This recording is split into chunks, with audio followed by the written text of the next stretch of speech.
त्या कुटुंबाची प्रगती होऊ शकते असा मंत्र घेऊन ज्यांनी रयत शिक्षण संस्थेची निर्मिती केली ते पद्मभूषण आदरणीय भाऊराव पाटील साहेबांची 63वी पुण्यतिथी संपूर्ण महाराष्ट्रामध्ये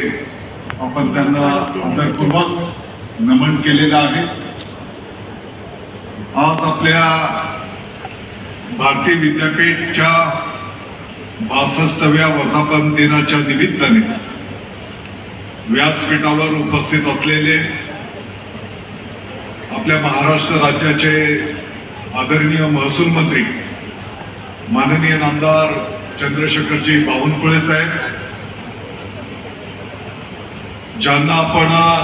डॉक्टर पतंगराव कदम स्मृती पुरस्काराने सन्मानित केलं,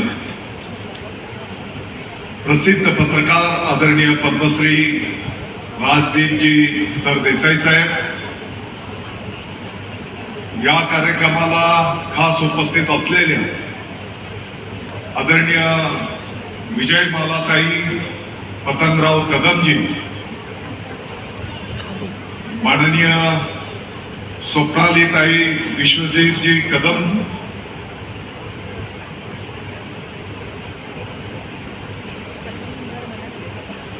या कार्यक्रमाप्रसंगी उपस्थित